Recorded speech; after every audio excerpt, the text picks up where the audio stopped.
a medieval torture device. The magician is quite proud of this antique apparatus, and why wouldn't he be? It's an egg-shaped cage made of forged bands of iron. It's empty now, but knowing the magician, this cage won't be empty for long. He calls in two of his assistants who come bearing a small rack.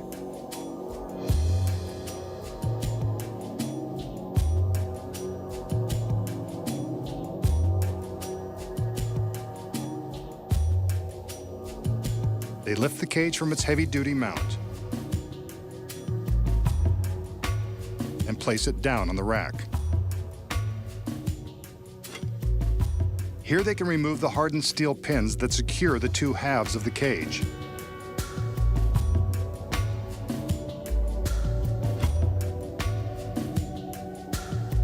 With the front half of the cage removed, we can see how something or someone can be placed inside. Here's someone now, and she's something.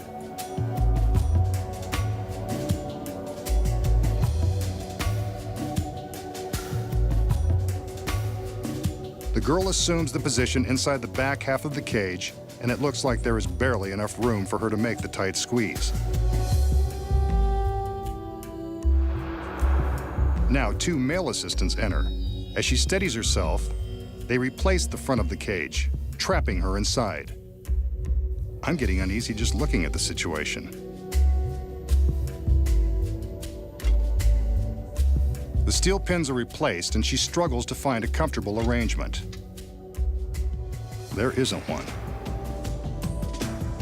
The male assistants lift the cage and place it into the heavy mount, along with its beautiful cargo.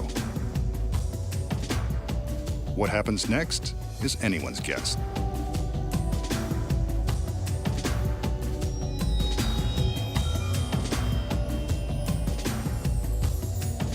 The magician removes the steel pins again and opens the clasps. The two halves separate, but the girl inside isn't going anywhere. His other assistants now cover the sections of the cage with heavy pieces of black canvas. They're careful to stretch the fabric tightly around the cage. Inside, you can bet that the cage is cramped and dark, and no place for a lovely lady to spend an evening alone.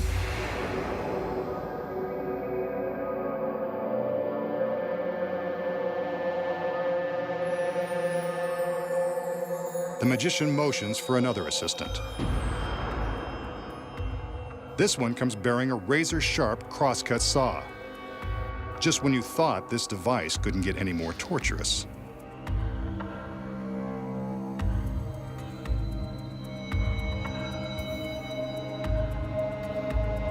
The magician steps behind the cage, and you got it. He begins to saw between the two halves, and presumably, the girl. This just isn't her day.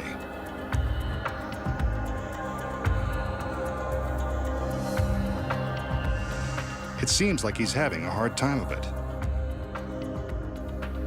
She looked like a tough cookie.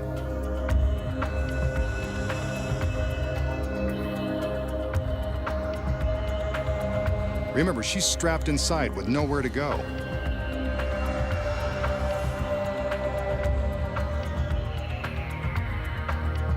He's made it all the way through and removes the saw.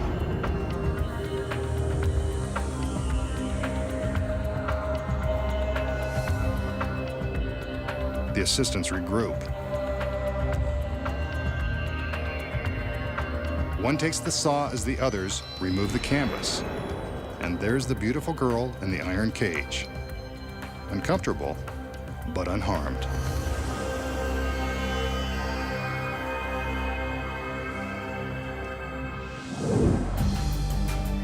So how did the magician make it look like the girl in the cage was sliced in two? Here are the secrets. The cage is, in fact, as sturdy as it appears.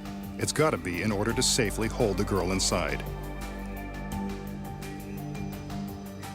When she kneels down to climb in, she arches her back to fill the cage and make it look even harder than it is. As the halves are secured, she keeps her back arched, and the cage looks almost too small to contain her. But when she bends down, we can see that this is only an illusion. She has more room than we imagine.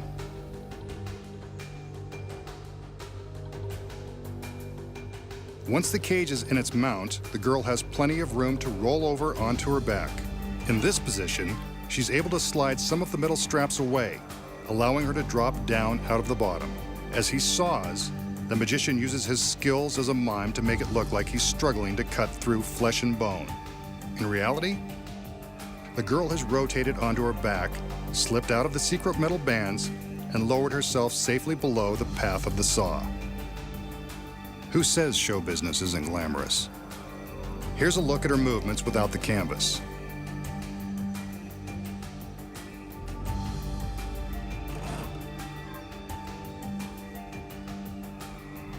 See, there are two sections that have been rigged to secretly slide away and give her enough room to slip down.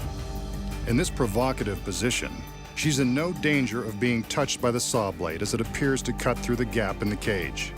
Good thing, because this is a real saw and it does cut close.